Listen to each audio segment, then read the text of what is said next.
Nanette, N-A-N-E-T-H, Nane chez les enfants, la mère, T-H, terre et humanité. Et je suis auteur-compositeur, je suis également interprète.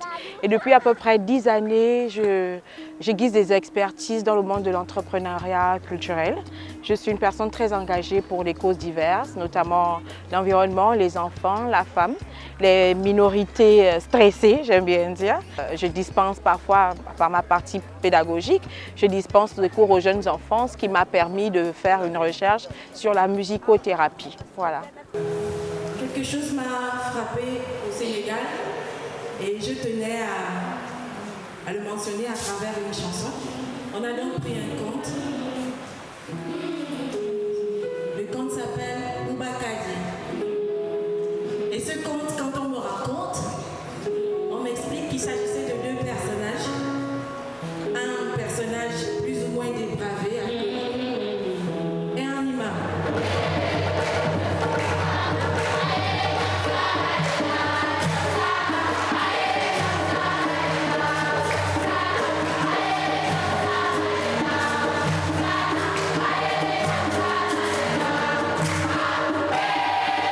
Je viens de sortir de ma résidence au sein de Cœur Leti. Il s'agissait pour moi de rentrer dans l'univers culturel des chants d'enfants au Sénégal, à Dakar, à Cœur Bassam, dans un quartier populaire où on retrouve un peu toutes les ethnies du Sénégal, vraiment un endroit éclectique. Et j'ai appris là-bas l'humilité, j'ai appris là-bas la solidarité et surtout la foi et le travail. Et au sortir de cette magnifique résidence de 10 jours, nous avons réussi à reproduire 10 titres du répertoire des enfants du Sénégal, des enfants d'Afrique, des enfants du Gabon. Et c'était ça le magnifique challenge, mélanger les cultures et faire quelque chose d'esthétique et d'agréable à entendre.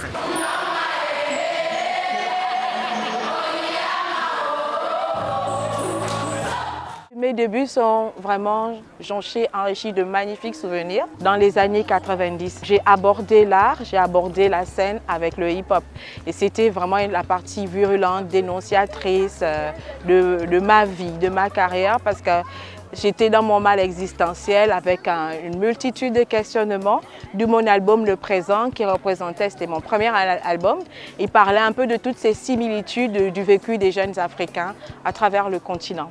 Ça, c'est pour le plus gros souvenir. Après, il y a eu une belle démarche, un beau parcours entre les prix internationaux, la finale RFI faite à Dakar, les Cora, il y a eu un beau parcours. Et il y a eu cette rencontre avec Pierre Claver à Kenengue qui m'a énormément mûri. Il y a eu des avant-premières avec des grosses têtes internationales. Il y a eu tous mes travaux de recherche. Il y a eu de magnifiques rencontres dans mes souvenirs. Je suis avant tout une artiste, j'aime à dire, parce qu'en dehors de la musique, j'aborde la littérature. J'ai signé mon dernier, d'ailleurs j'ai signé mon dernier recueil de poèmes co-signé pendant la période de la Covid. Avant la musique, j'étais la présidente du département de dessin de mon établissement à l'époque. J'ai beaucoup aimé la danse et après avoir beaucoup parlé, j'ai juste compris qu'à travers le hip-hop, il y avait des barrières d'audition. Et je me suis dit que si je me mettais dans quelque chose de plus mélodieux, j'allais davantage faire passer les messages. C'est comme ça que je bascule du hip-hop à la prose soul. Voilà. Quand j'ai commencé dans le hip-hop dans les années 90, je me suis juste sentie seule. Il faut avouer que c'était quand même un milieu assez macho. La femme n'avait pas sa place, les hommes me regardaient comme quelqu'un qui est sorti de sa cuisine.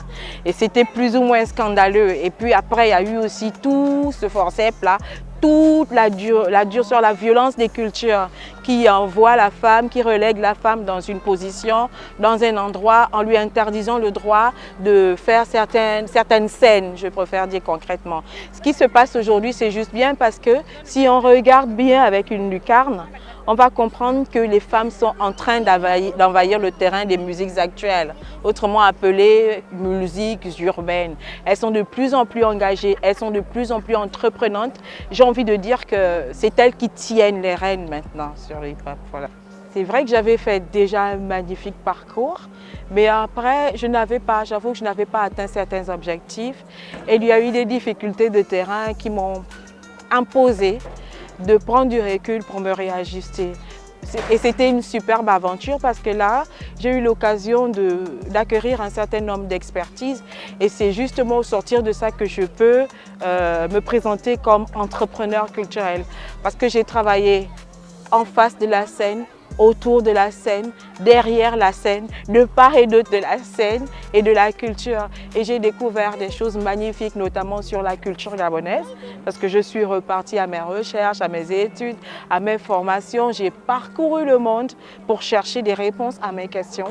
Et j'avoue que là, je peux revenir en même temps en tant que musicienne aguerrie, avec une technique vocale beaucoup plus riche, mais aussi en tant que femme de culture. On peut s'attendre à un troisième album et plus parce que désormais je n'évolue plus uniquement en tant que chanteuse.